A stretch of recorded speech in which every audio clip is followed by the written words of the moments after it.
It wasn't supposed to be anything special, just another job placement through the hospitality staffing agency where I'd been working for the past 3 years. High-profile client in Brookline, my supervisor had said, sliding the folder across. Her desk. Temporary position, 1 month. They need someone reliable while their regular house manager is on medical leave. I nodded, flipping through the paperwork with mild interest until I saw the address. My heart nearly stopped. Wait, this is Tom Brady's house? My supervisor smiled knowingly. We've had a good relationship with the Brady household for years, but remember the NDA you signed when you joined us? This is exactly what it was for. I'd grown up in Boston, bleeding Patriots red, white, and blue since I could walk. 7 championships. 23 seasons. The greatest quarterback who ever lived, and now I'd be working in his home. They'll need you there at 5:30 tomorrow morning, she continued, snapping me back to reality. Mr. Brady keeps early hours, especially during the off-season. Little did I know that early hours was the understatement of the century, or that what I was about to witness over the next month would completely transform my understanding of what it takes to be truly great at something. Chapter 2. First Impressions. The mansion was exactly what you'd expect from someone of Brady's stature, imposing yet restful, sprawling but somehow still warm. Security was tight. I went through 3 checkpoints before even reaching the main house. "You must be Alex," a woman greeted me at the door. It was 5:28 a.m. "I'm Maria, the house coordinator. Mr. Brady will be finishing his morning routine in about 15 minutes. I'll show you around quickly before he needs his breakfast prepared." I followed her through the house, trying not to gawk as she pointed out various areas I'd be responsible for. The place was immaculate, every detail considered. We passed trophy cases that held pieces of football history that museums would kill for, though they were displayed with surprising modesty. At precisely 5:45 a.m., I heard footsteps approaching from a corridor I hadn't seen yet. And there he was, Tom Brady, in workout clothes drenched in sweat, looking simultaneously exhausted and energized. "Good morning," he said, extending his hand. "You're the new assistant?" His handshake was firm but not aggressive, exactly what you'd expect from someone who controlled footballs with precision for over 2 decades. "Alex," I managed to say. "It's an honor to meet you, sir." "Just Tom is fine," he replied with an easy smile. "Maria will help you get settled. I have a pretty specific routine, but you'll pick it up quickly." He turned to Maria. "Is my breakfast ready? I need to be out the door for treatment in 40 minutes. Maria shot me a look. This was apparently my first test. Chapter 3. The schedule within days. I realized that Tom Brady didn't just have a routine. He lived by a meticulous schedule that made military precision look sloppy. Everything, and I mean everything, was calculated. AM. Wake up. 5:15. 5:45. AM. Meditation and stretching. 5:45. 6:30. AM. Breakfast and hydration protocol. 6:30. 9:30. AM. Training session. 19:30. 10 AM. Recovery nutrition. 10 AM. 12 PM. Film study. 12 AM. 1 PM. Lunch. 1 3 PM. Treatment DCC. Physical therapy. 3 hours. 5 PM. Training session. 2 5 hours. 6 PM. Family time. 6 hours. 7 PM. Dinner. 7 8:30 PM. Mental preparation. Harm visualization. 9 hours PM. Bed. This wasn't just during the season. This was his off-season schedule. The man was 45 years old, had already won more than any player in NFL history, had nothing left to prove, and yet he tacked each day like he was still trying to make the team as a 6th-round draft pick. But it wasn't the schedule itself that shocked me. It was what happened after the schedule was complete. Chapter 4. Beyond the training, it was my 4th day at the mansion when I first noticed it. The official schedule showed Brady turning in at 9 PM sharp, necessary for his 5 AM wake-up. But at 10:30 p.m., as I was finishing my final tasks, I noticed light coming from beneath the door to his private study. Thinking he might have left a light on, I gently knocked. No answer. I opened the door slightly, prepared to apologize for the intrusion, and froze. There was Brady, sitting cross-legged on the floor surrounded by notebooks, game film playing silently on a screen in front of him. He was writing furiously, occasionally looking up at a play, rewinding it, watching it again in slow motion, then returning to his notes. He noticed me and paused. "Sorry, I should have mentioned I sometimes do this. Hope it doesn't mess up your cleaning schedule." "No, sir. Tom, not at all. I just thought someone left a light on." He nodded, then gestured to the chaos around him. "Last season's third downs. Still trying to figure some things out." "But you're retired," I blurted before I could stop myself. He looked at me with such intensity that I almost stepped back. "That's exactly why I need to understand it now. I won't repeat the same mistakes." In the broadcast booth. But it wasn't just about his new broadcasting career.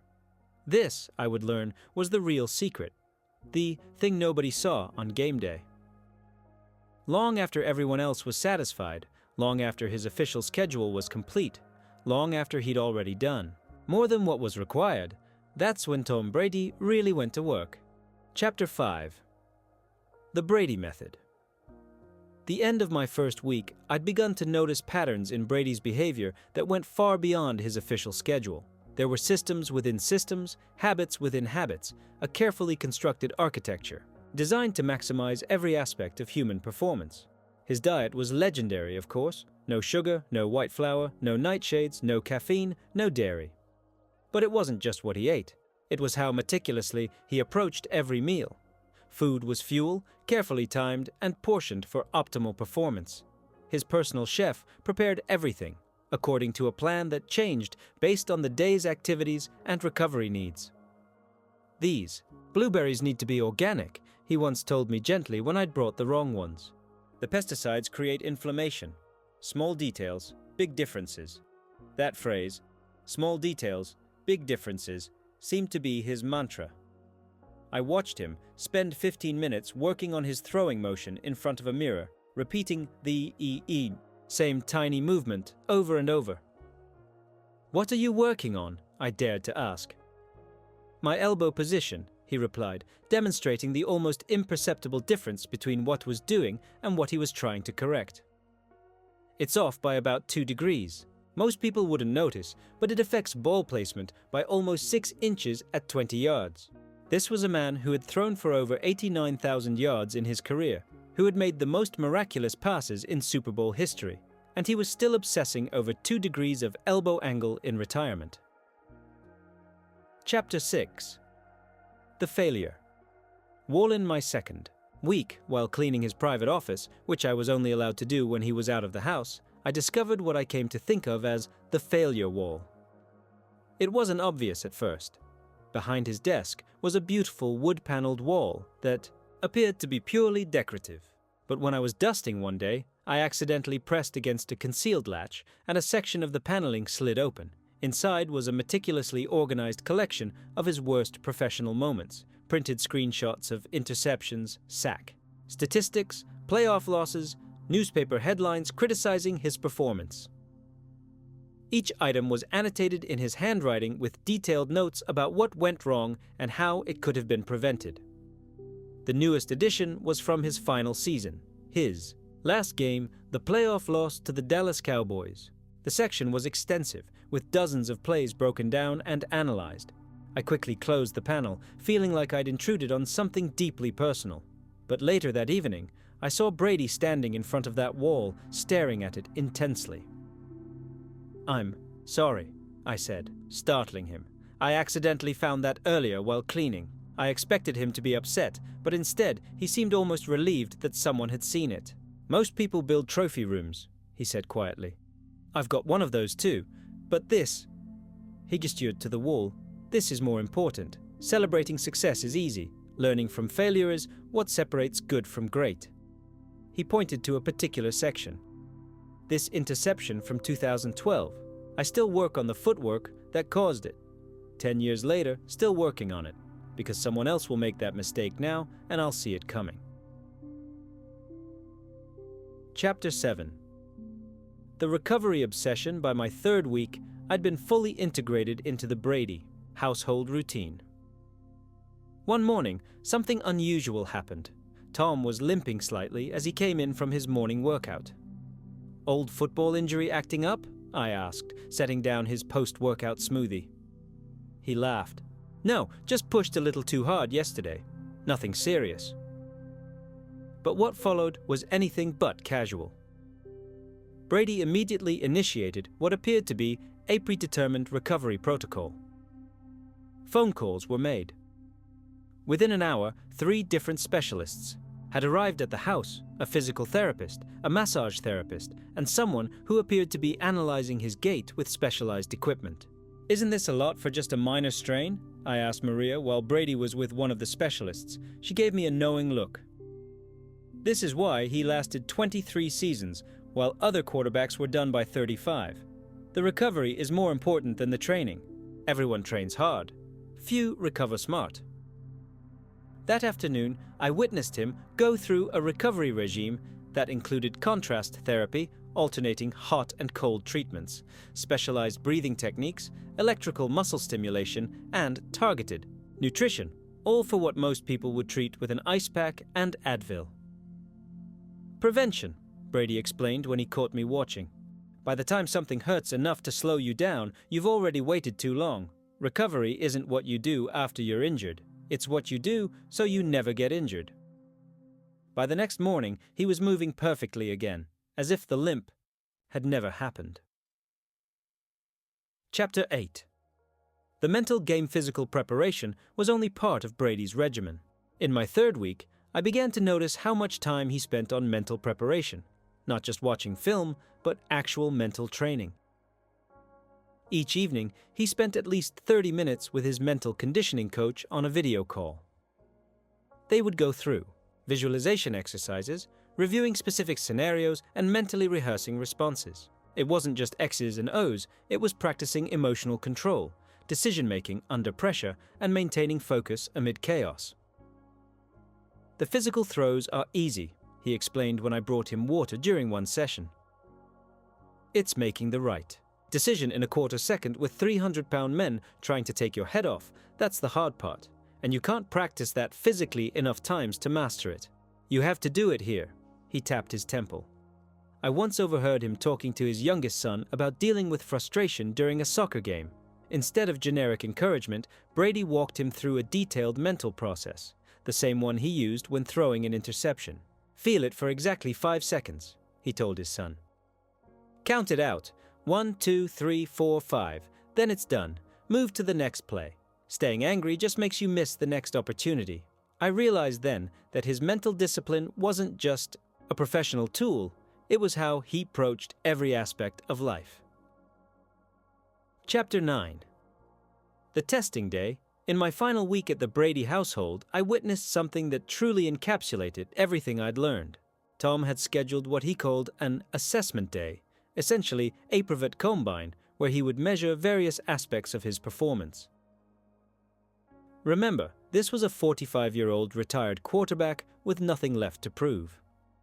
Yet he approached this self-assessment with the intensity of someone trying to earn their first NFL contract. His team of trainers put him through a battery of tests, not just football skills, but speed, agility, reaction time, cognitive processing, and even vision drills. Every result was logged and compared against his previous performances dating back years. After several hours, his performance specialist reviewed the data with him. I couldn't hear everything, but I caught fragments.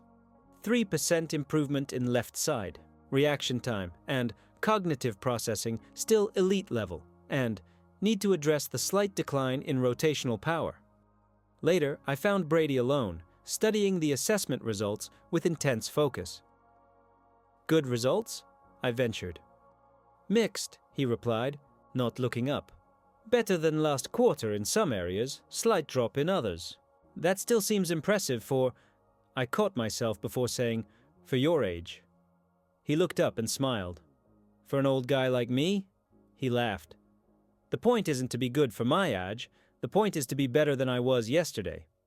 Age is just a number people use to lower their expectations of themselves. He showed me a graph of his performance metrics over time. Look here, by conventional wisdom, I should have declined steadily after 35. Instead, some of my metrics were better at 44th than at 34. Why? Because I never accepted the conventional wisdom. Chapter 10. The Last Day.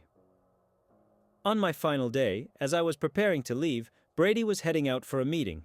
He stopped by where I was organizing my things. "I hear you're a Patriots fan," he said. I nodded, a bit embarrassed. "Since childhood. Watched all 7 of your Super Bowl wins." He smiled and disappeared into his office, returning with a football. "This is from Super Bowl LI, the comeback against Atlanta." My jaw dropped as he handed it to me. The actual game ball from perhaps the greatest comeback in sports history, down 28-3, only to win in overtime. "Tom, I can't accept this," I stammered. "It's not a gift," he said with a wink. "It's a loan. I want you to keep it for a year. Use it as a reminder." A reminder of what? That the game is never over until it's over. That no deficit is too great to overcome if you've put in the work. And that what people see on Sunday is just the tip of the iceberg. It's what you do when no one is watching that matters most. He extended his hand. The most dangerous competitor isn't the most talented, it's the one who refuses to be satisfied, who sees failure as data, not destiny. Remember that. As I drove away from the Brady mansion for the last time, I realized what I had really witnessed over the past month. Not just the habits of greatness, but the mindset behind them. The 7 rings, the historic longevity, the legendary comebacks. They weren't magical or mysterious anymore. They were the inevitable result of thousands of invisible decisions made when no one was watching. Tom Brady wasn't great because he was born different. He was great because he chose differently, day after day, year after year, long after most people would have been satisfied. The secret wasn't some special talent or privilege. It was the relentless, almost obsessive commitment to improvement in the smallest details, continued long past the point where anyone, including himself, had anything left to prove. And that, perhaps, was the greatest lesson of all.